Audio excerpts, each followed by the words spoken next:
Hi friends, എല്ലാവർക്കും നമ്മുടെ പുതിയ വീഡിയോയിലേക്ക് സ്വാഗതം. നമ്മൾ തിരിച്ച് ദുബായിലെത്തി കേട്ടോ.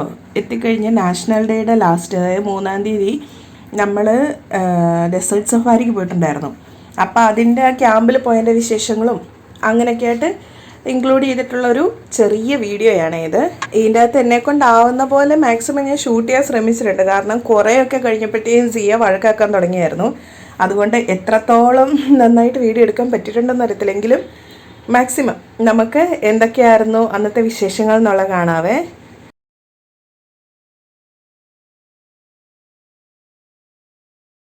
നമ്മൾ പുറപ്പെട്ടത് ഒരു ഉച്ച കഴിഞ്ഞ് 2:30-3 മണി ആയപ്പോഴത്തേക്കും നമ്മളിവിടെ ബർദുബായിന്ന്, അതായത് ബുർജ് മൻസൈഡിൽ നിന്നാണ് പുറപ്പെട്ടത്. ഇവിടുന്ന് നമ്മൾ പോയിരുന്നത് ഞാനും ജെയിംസും നമ്മുടെ 2 ഫ്രണ്ട്സും, അങ്ങനെ നമ്മൾ ഇത്രയും പേരാ പോയിരുന്നു. നമുക്ക് പ്രൈവറ്റ് ഒരു കാർ എടുത്തിട്ട് അങ്ങനെ, അതായത് പക്ഷേ പുള്ളി ടൂർ ഗൈഡാണ്, ഇങ്ങനെ ഈ സഫാരിക്കൊക്കെ കൊണ്ടുപോകുന്ന അങ്ങനെ ടൂർ ഗൈഡാണ്. അപ്പം അങ്ങനെ ആ വണ്ടി ബുക്ക് ചെയ്ത് അങ്ങനെയാണ് നമ്മൾ പോയത്. ഇത് നൗഫൽക്ക, പിന്നെ സിജോ, ഇങ്ങനെ നമ്മൾ 4 പേരും കൂടിയായിരുന്നു പോയിരുന്നത്. എന്നിട്ട് ആദ്യം തന്നെ നമ്മൾ പോയി ഒരു ചെറിയൊരു ക്യാമ്പിലെത്തി. അവിടെ എന്നാന്ന് വെച്ചാൽ നമ്മുടെ കോഡ് ബൈക്കിലൊക്കെ നമുക്ക് അതിലൂടെ ഡ്രൈവ് ചെയ്യാനുള്ള സംവിധാനങ്ങളൊക്കെ ഉണ്ടായിരുന്നു. അപ്പം ആദ്യമായി പോയി അവിടെ പാർക്കിംഗ് ഏരിയയിൽ പോയി പാർക്ക് ചെയ്തു. അവിടുന്ന് നേരെ ചെന്ന് കഴിയുമ്പോൾ അവിടെ ചെറിയൊരു ഷോപ്പിംഗ് പോലെ ഒരു സ്പേസ് ഉണ്ട്. അവിടെ നമുക്ക് വേണമെങ്കിൽ ഈ ഫാൽക്കണിൻ്റെ കൂടെ വീഡിയോസ് ഫോട്ടോസൊക്കെ എടുക്കാം, പിന്നെ ഷോപ്പ് ചെയ്യണമെങ്കിൽ അത്യാവശ്യം ഷോപ്പ് ചെയ്യാം, പിന്നെ ടോയ്ലറ്റ് സൗകര്യങ്ങളും എല്ലാം അവിടെ ഉണ്ടായിരുന്നു കേട്ടോ. പിന്നെ ഞങ്ങൾ 3 കൂടെ ഒരു കോഡ് ബൈക്കിൽ പോകാമെന്നും പറഞ്ഞിട്ട് അങ്ങനെ സിയേനെ ആദ്യമായിട്ട് കോഡ് ബൈക്കിൽ ഇരുത്താനായിട്ട് പോവാം. അതിനുള്ള ടിക്കറ്റൊക്കെ എടുത്തു. ടിക്കറ്റ് എടുത്തിട്ട് നേരെ, അതായത് ഒരാൾക്ക് സിംഗിൾ ട്രാവൽ ആണെന്നാണെങ്കിൽ 150 ദിർഹവും, 2 പേർക്കാണെങ്കിൽ അത് 200 ദിർഹവുമാണ് അതിൻ്റെ കോഡ് ബൈക്കിൻ്റെ ഫീസ്. പിന്നെ അവിടുന്ന് നേരെ നമ്മൾ കോഡ് ബൈക്ക് എടുത്തു. ഇച്ചായനെ ഓടിച്ചു. ആദ്യം ഞാൻ പോകാമെന്ന് വിചാരിച്ചു, ഒറ്റയ്ക്ക് പോകാമെന്ന് വിചാരിച്ചു. അത് കഴിഞ്ഞ് ഞാൻ ഓർത്തെ സിയനെ കൂട്ടിയിട്ടൊന്ന് ഡ്രൈവ് ചെയ്യണം നല്ലതല്ലേ. അപ്പോൾ പിന്നെ സിയനെ ഞാൻ പിടിച്ചു, ഇച്ചായൻ വണ്ടി എടുത്തു. അങ്ങനെ നമ്മൾ പോയപ്പം സ്റ്റാർട്ടിങ് തന്നെ അവരവിടെ ഒരു ഫോട്ടോ എടുത്ത്, നമ്മളുടെ ഒരു ഫോട്ടോ എടുത്ത് തരും. അത് കഴിഞ്ഞ് പിന്നെ ഡ്രൈവാണ്. നല്ല അടിപൊളി എക്സ്പീരിയൻസ് ആയിരുന്നു കേട്ടോ. ആദ്യമായിട്ടാണ് ഞാൻ കോഡ് ബൈക്കിൽ ഇങ്ങനെ പോകുന്നത്. അപ്പം അതിൻ്റെ ഒരു സ്പെഷ്യൽ എക്സ്പീരിയൻസ്. പിന്നെ സിയനെ കൂട്ടിയിട്ട് സിയ ആണെങ്കിൽ ഇവിടെ വഴക്കൊന്നും കൂടാണ്ട് നല്ല മിടുക്കിയായിട്ടിരുന്നു കേട്ടോ. അവൾക്ക് വലിയ കുഴപ്പങ്ങളൊന്നും ഇല്ലായിരുന്നു. പിന്നെ സിയ ഉള്ളത് കൊണ്ട് കുറച്ച് സ്പീഡ് കുറച്ച് പതുക്കിയായിരുന്നു നമ്മൾ പോയിരുന്നത്. പിന്നെ കുറേ അങ്ങ് എത്തിക്കഴിഞ്ഞപ്പോഴത്തേക്കും ഇതിൻ്റെ ഇടയ്ക്കൂടെ ഇവരുടെ ഗാർഡും, അതായത് നമ്മളെ അവിടെ എന്തെങ്കിലും ഇടയ്ക്ക് ബൈക്ക് ഓഫായി പോയാലൊക്കെ അതിന് വേണ്ട ഗാർഡ്സ് ഉണ്ട് അവിടെ ഇവിടെയൊക്കെ ആയിട്ട്. അപ്പോൾ കുറേ അങ്ങ് എത്തിക്കഴിഞ്ഞപ്പോഴത്തേക്കും ഗാർഡ്സ് നമ്മൾ നിർത്തി. കൊച്ചു കയ്യിലുള്ളത് കൊണ്ട് കുറച്ച് അപ്പുറത്തോട്ട് പോകേണ്ട, അത് ഭയങ്കര ഓഫ് റോഡായിട്ട് കിടക്കുന്ന റോഡ്, അങ്ങോട്ട് കൊച്ചിനെ കൊണ്ട് പോകണ്ടെന്ന് പറഞ്ഞ് പിന്നെ അവിടെ നമ്മൾ റിട്ടേൺ വരുവാണ് ചെയ്തത്. പിന്നെ റിട്ടേൺ വന്ന് ഒരു ഗ്രൗണ്ട് ഏരിയ പോലത്തെ ഒരു സ്ഥലം ഉണ്ടായിരുന്നു. അവിടെ പിന്നെ നമ്മൾ നിർത്തിയിട്ട് ഇച്ചായനൊന്ന് ഒറ്റയ്ക്ക് കുറേ നേരം ഓടിച്ചു. അത് വെച്ചിട്ട് കൊച്ചിനെ കുറേ നേരം കളിപ്പിച്ചു. നമ്മൾ കുറേ ഫോട്ടോസ് എടുത്തു. അങ്ങനെയൊക്കെ ആയിട്ട് ഇവിടുന്ന് കുറച്ചൊരു നല്ല മൊമെൻറ്റ്സ് ഉണ്ടായിരുന്നു. പിന്നെ ഇതിൻ്റെ അകത്ത് ഞാൻ പെർഫോമൻസിനൊക്കെ ഒറിജിനൽ മ്യൂസിക് ഇടാൻ നോക്കിയപ്പോൾ അതിനൊക്കെ കോപ്പിറൈറ്റ് ഉണ്ട്. അതുകൊണ്ട് അത് മാറ്റിയാണ് ഞാൻ ഇട്ടിരിക്കുന്നത്. പിന്നെ അവിടെ നിന്നൊരു അരമണിക്കൂർ സമയം നമുക്കുണ്ടായിരുന്നു. അങ്ങനെ പിന്നെ അവിടുത്തെ പരിപാടികളെല്ലാം കഴിഞ്ഞ് നേരെ നമ്മൾ അടുത്തത് ഡ്യൂൻ ബാഷിങ്ങിലേക്കാണ് പോകുന്നത്. അപ്പം അങ്ങോട്ട് ചെല്ലുന്നതിന് തൊട്ട് മുമ്പായിട്ട് നമ്മൾ ടയറിൻ്റെ കാറ്റ് കുറച്ച് കുറയ്ക്കണം. അതായത് ആ സാൻഡിൻ്റെ അകത്തുകൂടെ ടയർ മൂവ് ആവുമ്പോൾ അത് പ്രോപ്പറായിട്ട് മൂവ് ആവാൻ, ഇല്ലെങ്കിൽ സാധാരണ ടയറിൻ്റെ കാറ്റ് ഇപ്പോൾ ഒരു 35 ആണെന്നാണെങ്കിൽ നമ്മളതൊരു 15 കുറയ്ക്കും എന്നാണ് അവർ പറഞ്ഞത്. അത്രയും കുറച്ചിട്ടാണ് മണലിൻ്റെ അകത്തൂടെ ഡ്യൂൻ ബാഷിങ് ചെയ്യാൻ വേണ്ടിയിട്ട് പോകുന്നത്. അങ്ങനെ ഒന്നാവുമ്പം ടയറിന് അതിനേതായ ഗ്രിപ്പ് കിട്ടും. ഇല്ലെന്നാണെങ്കിൽ വണ്ടി സ്കിഡായി പോവോ, അതിനൊക്കെയുള്ള ചാൻസസ് ഉണ്ടല്ലോ. പിന്നെ ഇതിന് വേണ്ടുന്നുള്ള എല്ലാ സജ്ജീകരണങ്ങളും ഈ വരുന്ന ഡ്രൈവേഴ്സിൻ്റെ കയ്യിൽ ഉണ്ടാവും കേട്ടോ. അവർ തന്നെ ഇപ്പോൾ ഇതിൻ്റെ അകത്താണെങ്കിലും നമ്മളുടെ ഗൈഡിൻ്റെ കയ്യിൽ തന്നെ ആ കാറ്റ് കുറച്ച് അഴിച്ചു വിടാൻ വേണ്ടിയിട്ടുള്ളതും കാറ്റ് പിന്നീട് കൂട്ടണമെന്നാണെങ്കിൽ അതിനുള്ളതും എല്ലാ എക്യുപ്മെൻസും ഇവരുടെ കയ്യിൽ ഉണ്ടെന്നാണ് പറഞ്ഞത്. പിന്നെ അവിടെ നേരെ നമ്മൾ ഡ്യൂൻ ബാഷിങ്ങിലേക്ക് പോവാം. പക്ഷേ ഇത് വീഡിയോയിൽ എത്രത്തോളം നമുക്ക് കാണിച്ചാലും നിങ്ങൾക്കത് മനസ്സിലാവുന്നുള്ള എനിക്കറിയില്ല. കാരണം ഉള്ളിലിരുന്ന് നമ്മൾ എക്സ്പീരിയൻസ് ചെയ്യുന്നതും ഒന്ന് പറഞ്ഞ് മനസ്സിലാക്കിപ്പിച്ച് അത് തമ്മിൽ ഒത്തിരി വ്യത്യാസമുണ്ട്. അപ്പോൾ കൂടുതലും എനിക്ക് കാണിക്കാൻ പറ്റുന്നത് ഓപ്പോസിറ്റ് പോകുന്ന വണ്ടികൾ എങ്ങനെയാണെന്നുള്ളത് കാണിക്കാൻ ശ്രമിക്കാം. അങ്ങനെ ഇതാണ് നമ്മളുടെ ഡ്യൂൺ ബാഷിങ്ങിൻ്റെ ടൈം.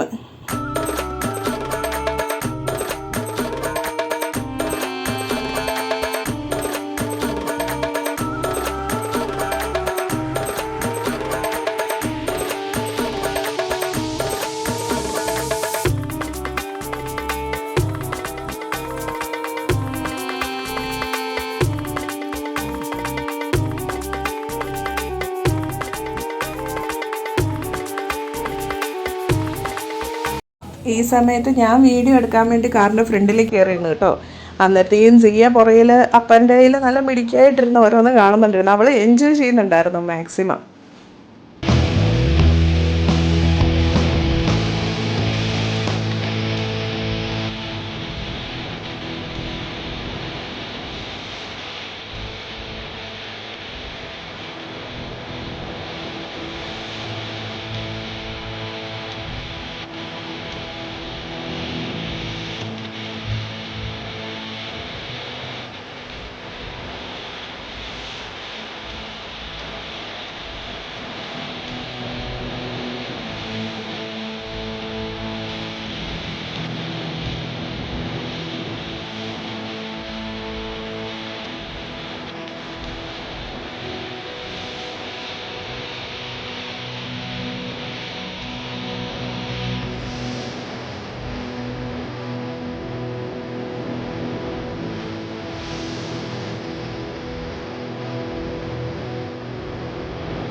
പിന്നെ അങ്ങനെ നമ്മളെ കൊണ്ടുപോയിട്ട് അവിടെ അത്യാവശ്യം ഹൈ ആയിട്ടുള്ള ഒരു പ്ലേസിൽ കൊണ്ട് നിർത്തും. ഇവിടുന്നും ഇതൊരു ഓൾമോസ്റ്റ് ലൈക്ക് സൺസെറ്റിൻ്റെ ടൈം. അപ്പം നമുക്ക് ഇവിടുന്ന് വേണമെങ്കിൽ ഒത്തിരി ഫോട്ടോസ് എടുക്കാനും, ഇവിടെ ആ ഫാൽക്കണിനെ കൊണ്ട് അറബികളൊക്കെ വരും കേട്ടോ.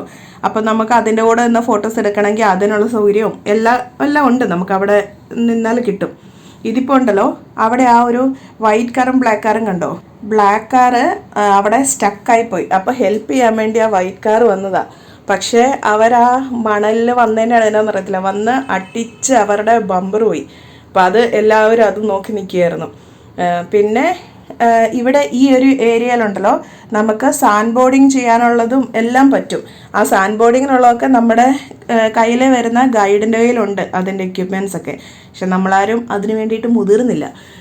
ഉറപ്പായിട്ട് സാൻഡ് ബോർഡിങ് ചെയ്യുമ്പോഴത്തേക്കും നമ്മളവിടെ ഉരുണ്ട് താഴെ വീഴും. പിന്നെ വേണ്ടെന്ന് വെച്ചാൽ നമ്മളിത് വിട്ടു. പിന്നെ അവിടെ നിന്ന് നേരെ പുറപ്പെട്ടു. നേരത്തെ ഇതാ ഓൾമോസ്റ്റ് സൺസെറ്റായി. അങ്ങനെ ഇനി നമ്മൾ ഇവിടെ നിന്ന് നേരെ പോകുന്ന ക്യാമ്പിലേക്കാണ്. ക്യാമ്പിൽ ചെന്ന് കഴിഞ്ഞിട്ടുണ്ടെങ്കിൽ നമുക്ക് അവിടെ നിന്ന് ഫുഡ് ഉണ്ടാവും, കുറേ എൻ്റർടൈൻമെൻറ്റ് പ്രോഗ്രാംസ് ഉണ്ടാവും, അങ്ങനെയെല്ലാം ഉണ്ട്. അങ്ങനെ ഇവിടെ നമ്മൾ പുറപ്പെട്ട് കുറച്ച് ദൂരം ഇങ്ങനെ മണലിലൂടെ തന്നെ പോകണം. അത് കഴിഞ്ഞേ റോഡ് കിട്ടുള്ളൂ. അങ്ങനെ ഇതിപ്പോൾ റോഡിലോട്ട് കയറി കുറച്ച് ചെന്ന് കഴിഞ്ഞിട്ട് നമ്മൾ തിരിച്ച് കാറ്റിൻ്റെ ടയർ പഴയ പോലെയാക്കും. അതായത് നമ്മൾ 15 കൊണ്ടുപോയിട്ടില്ലായിരുന്നു, 15 തിരിച്ച് 35 ഇടും. അത് ശരിക്കും ഇവിടെ അതിന് വേണ്ടിയിട്ടുള്ള ഒരു സ്ഥലത്ത് തന്നെ നമ്മൾ പോയി. കാരണം നമ്മളായിട്ട് ചെയ്യുമ്പോഴത്തേ അത് പിന്നെയും ടൈം എടുക്കും. ഇവരാകുമ്പോൾ 5 മിനിറ്റ് കൊണ്ട് കാര്യം റെഡിയാക്കി എല്ലാം സെറ്റാക്കും. പിന്നെ ആ സമയത്ത് തന്നെ നമ്മുടെ ഏത് ടൂറിസം ആണോ അതിൻ്റെ ബാനറും കാര്യങ്ങളെല്ലാം വണ്ടിയിലുണ്ട്. കാരണം ഇനിയിപ്പോൾ ക്യാമ്പിലേക്ക് പോകുമ്പോൾ ഒരുപാട് വണ്ടികൾ ഇതുപോലെ വന്നിട്ടുണ്ടാവും. അപ്പം അങ്ങോട്ടും ഇങ്ങോട്ടും പെർമിഷൻ ഉള്ളതും അങ്ങനെ എന്തൊക്കെയോ അതിൻ്റെ ഇതായിട്ട് വണ്ടിയിൽ ആ ഒരു ഏത് ഗൈഡാണോ വന്നിരിക്കുന്നത്, ഏത് ടൂറിസത്തിൻ്റെ ആണോ അതിൻ്റെ സ്റ്റിക്കർ ഒട്ടിക്കണം എന്ന് നിർബന്ധമുണ്ട്. പിന്നെ അങ്ങനെ നമ്മൾ ഓടി വണ്ടി നമ്മളുടെ ക്യാമ്പിലെത്തിയപ്പോൾ ആണെങ്കിലും ഇവിടുന്ന് പ്രോഗ്രാം തുടങ്ങാൻ ഒത്തിരി നേരം ഉണ്ടായിരുന്നു കേട്ടോ. നമുക്ക് കുറേ നേരത്തെ ഒരു 1/4 മണിക്കൂർ നേരത്തെ നമ്മളിവിടെ എത്തിയായിരുന്നു. അവിടെ തന്നെ ക്യാമൽ റൈഡ് ഉണ്ട്. ഇത് കോംപ്ലിമെൻ്ററി ആണ്. ഒരു കുറച്ച് ദൂരം അവർ റൈഡ് ചെയ്യിക്കുള്ളൂ. പക്ഷേ കോംപ്ലിമെൻ്ററി ആയിട്ട് നമുക്ക് ക്യാമൽ റൈഡ് ചെയ്യാം. അതുപോലെ ഇവിടെ കോംപ്ലിമെൻ്ററി ആയിട്ട് ഫുഡ് നമുക്ക് കിട്ടും. പിന്നെ ഹന്ന വേണമെങ്കിൽ കയ്യിലിടാൻ വേണ്ടിയിട്ട് അത് കോംപ്ലിമെൻ്ററി ആയിട്ട് കിട്ടും. അങ്ങനെ ഒത്തിരി കാര്യങ്ങളുണ്ട്. പിന്നെ നമ്മൾ ഇവിടുന്ന് ഈ ചെയ്യുന്നതിൻ്റെ എല്ലാം അവർ ഫോട്ടോ എടുക്കും. പക്ഷെ അത് കോംപ്ലിമെൻ്ററി അല്ല. ഫോട്ടോ എടുത്ത് കഴിയുമ്പോഴത്തേക്കും നമ്മളുടെ അടുത്ത് അത് പിന്നീട് അവർ കൊണ്ടുവന്ന് കാണിക്കും. നമുക്ക് വേണമെങ്കിൽ അത് പൈസ കൊടുത്ത് വാങ്ങണം എന്നുള്ള രീതിയിൽ. അപ്പോൾ ഇതായിരുന്നു നമ്മളുടെ ക്യാമ്പ്, ഈസി ട്രിപ്പ് എന്ന് പറഞ്ഞിട്ടുള്ള. ഇവിടുന്ന് കയറുന്ന പാടെ നമുക്കൊരു അറബിക് സ്വീറ്റും കോഫി കോഫി കുടിക്കാത്തവർക്കാണെങ്കിൽ ടീ ഉണ്ട്, പിന്നെ ഡേറ്റ്സ്. ഇത്രയും കാര്യങ്ങൾ അവിടെ ഫ്രണ്ടിൽ ഒരു ട്രേയിൽ വെച്ചിട്ടുണ്ടാവും. എന്നിട്ട് അത് നമുക്ക് എടുത്ത് കുടിക്കാം. കോഫി എന്ന് പറഞ്ഞാൽ ഈ അറബിക് കോഫി ആട്ടോ, നല്ല തിക്കായിട്ടുള്ള. അങ്ങനെ ഇതായിരുന്നു സ്വീറ്റ്. ഈ സ്വീറ്റ് സിയയ്ക്ക് ഭയങ്കര ഇഷ്ടപ്പെട്ടായിരുന്നു. അവൾ, എനിക്ക് തോന്നുന്നത് ഇത് മാത്രമാണ് കഴിച്ചത്, വേറെ ഒന്നും കാര്യമായിട്ട് കഴിച്ചിട്ടില്ല. അങ്ങനെ ഇതാണ് ക്യാമ്പിൻ്റെ ഏരിയ. പിന്നെ ഹന്ന ചെയ്യുന്നിടത്തോട്ട് ഞങ്ങൾ പോയായിരുന്നു. ഞാനും സിയെ അങ്ങനെ കയ്യിൽ ഹന്നയൊക്കെ ചെയ്ത്, അതായത് മൈലാഞ്ചിയൊക്കെ ഇട്ട്. ഞാൻ ആദ്യം മൈലാഞ്ചി ഇടാൻ വേണ്ടിയിട്ട് കയറിയിരുന്നപ്പോഴത്തേക്കും സിയ അങ്ങോട്ട് വന്നു. അപ്പോൾ പിന്നെ അവളോട് വേണമെന്ന് ചോദിച്ചപ്പോഴത്തേക്കും വേണമെന്ന് പറഞ്ഞിട്ട് പിന്നെ കൊച്ചിനും കയ്യിൽ മൈലാഞ്ചിയൊക്കെ ഇട്ട് കൊടുത്തു. അവളൊക്കെ അടങ്ങിയിരുന്നു കേട്ടോ മൈലാഞ്ചി ഇടാൻ വേണ്ടിയിട്ട്. ജസ്റ്റ് ഒരു സിമ്പിൾ മൈലാഞ്ചി ഇടുകയുള്ളൂ, അല്ലാതെ വലിയ അങ്ങേറ്റത്തെ ഡിസൈനൊന്നുമില്ല. വേണമെന്നാണെങ്കിൽ അങ്ങനത്തെ ഇടും, അത് ഇടുന്നതാണെങ്കിൽ എക്സ്ട്രാ എമൗണ്ട് കൊടുക്കണം. അങ്ങനെ പിന്നെ അതിന് മേലെ അവർ ചുമ്മാ ഗ്ലിറ്റർ ഇങ്ങനെ തൂവിയിടും. അതാവുമ്പോൾ നമുക്ക് കാണാൻ വേണ്ടിയിട്ടൊരു ഭംഗി ഉണ്ടാവുമല്ലോ ഹെന്ന ഇട്ട ഉടനെ. അല്ലാതെ അത് കഴിഞ്ഞാൽ പിന്നെ ആ കളറൊന്നുമില്ല, അറിയാലോ ഗ്ലിറ്റർ അങ്ങനെ ബാക്കിലേക്ക് സ്റ്റെയിൻ തരൂല്ലല്ലോ. ഇതിപ്പം സിയൻ്റെ കയ്യിലും കൂടെ ഹന്ന ഇടുവാണേ.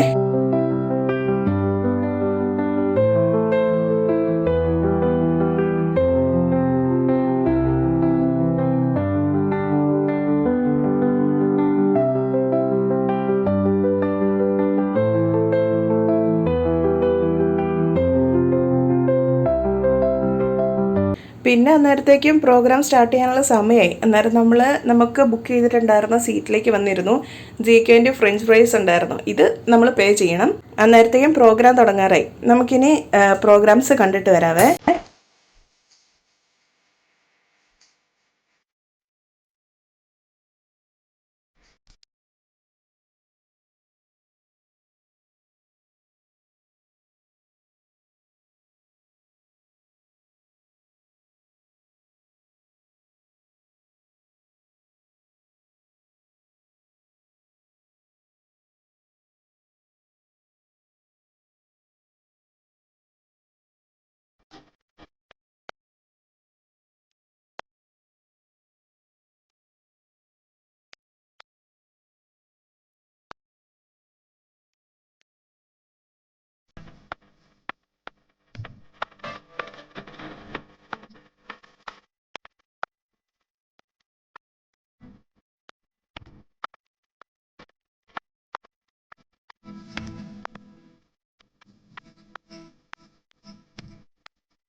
കോപ്പിറൈറ്റ് ഇഷ്യൂ ആണ്, ഞാൻ മ്യൂസിക് മാറ്റിയാണ് കേട്ടോ ഇതിലിട്ടിരിക്കുന്നത്. ആദ്യത്തെ പെർഫോമൻസ് കഴിഞ്ഞ് അന്നേരം ഫുഡിൻ്റെ ബൊഫറ്റ് സ്റ്റാർട്ട് ചെയ്യും. വെജും നോൺ വെജും എല്ലാ ഐറ്റംസും ഉണ്ടായിരുന്നു കേട്ടോ. പിന്നെ കട്ട് ഫ്രൂട്ട്സ് ഉണ്ട്, സ്വീറ്റ്സ് ഉണ്ട്, പിന്നെ റൈസ് ഐറ്റംസ്, നൂഡിൽസ്, പിന്നെ കബാബ്സ്, ഗ്രില്ല്, അങ്ങനെ കുറേ വെറൈറ്റി ഫുഡുകളുണ്ട്. പിന്നെ ആ ഒരു ചെറിയ ഗ്യാപ്പ് കൊടുത്തിട്ട് ഉടനെ തന്നെ അടുത്ത പ്രോഗ്രാം തുടങ്ങും. അതായത് ജസ്റ്റ് ആൾക്കാർക്ക് പോയി എടുത്തിട്ട് വന്ന് ഇരിക്കാനുള്ള സമയം അവർ കൊടുക്കാറുള്ളൂ.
ഫയർ ഡാൻസും ഫയർ ഷോ ഒക്കെ തുടങ്ങിയപ്പോഴത്തേക്കും സിയ ഭയങ്കര കരച്ചിലായിരുന്നു. അതിനി തീ കണ്ടിട്ടാണോ അതെയോ ഇനി ബഹളം എല്ലാം കൂടെ കേട്ടിട്ടാണോ എന്നാന്നുള്ള അറിയത്തില്ല.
അങ്ങനെ ഏതാണ്ട് ഒരു 8-8:30 ആകുമ്പോഴത്തേക്കും പ്രോഗ്രാം എല്ലാം തീരും. എന്നിട്ട് പിന്നെ നമ്മൾ അവിടെ നിന്ന് തിരിച്ചു പുറപ്പെടുമ്പോഴത്തേക്കും ഉണ്ടല്ലോ, അത്ര ശ്രദ്ധയില്ലാണ്ട വണ്ടി എടുക്കുന്നെങ്കിലും മണലിൻ്റെ അകത്ത് ടയറ് താന്നു പോവും. അങ്ങനെ നമ്മൾ പോയ വഴിക്ക് ഒരു വണ്ടി അങ്ങനെ സ്റ്റക്കായിട്ട് അവിടെ കിടപ്പുണ്ടായിരുന്നു. അത് സാധാരണ അങ്ങനെ അതായത് വലിയ എക്സ്പീരിയൻസ് ഇല്ലാണ്ട് വരുന്നവർ, സ്വന്തം വണ്ടിയൊക്കെ എടുത്തിട്ട് വരുന്നവരുണ്ടല്ലോ, അവർക്കൊക്കെ അത് സംഭവിക്കാറില്ല. ഇതിപ്പോൾ ഇത് കണ്ടില്ലേ, വണ്ടി അങ്ങനെ അവിടെ സ്റ്റക്കായിട്ട് കിടക്കുക. അപ്പം ഇതൊക്കെയായിരുന്നു കേട്ടോ നമ്മളുടെ ഡെസേർട്ട് സഫാരിക്ക് പോയതിൻ്റെ വിശേഷങ്ങൾ. അപ്പം നിങ്ങളുടെ കമൻസ് ഒക്കെ താഴെ അറിയിക്കുക. അതുപോലെ വീഡിയോ ഇഷ്ടപ്പെട്ടെങ്കിൽ ലൈക്ക് ചെയ്യണേ. സബ്സ്ക്രൈബ് ചെയ്യാതെ ആരെങ്കിലും കാണുന്നുണ്ട് ചാനൽ സബ്സ്ക്രൈബ് ചെയ്യണേ. താങ്ക്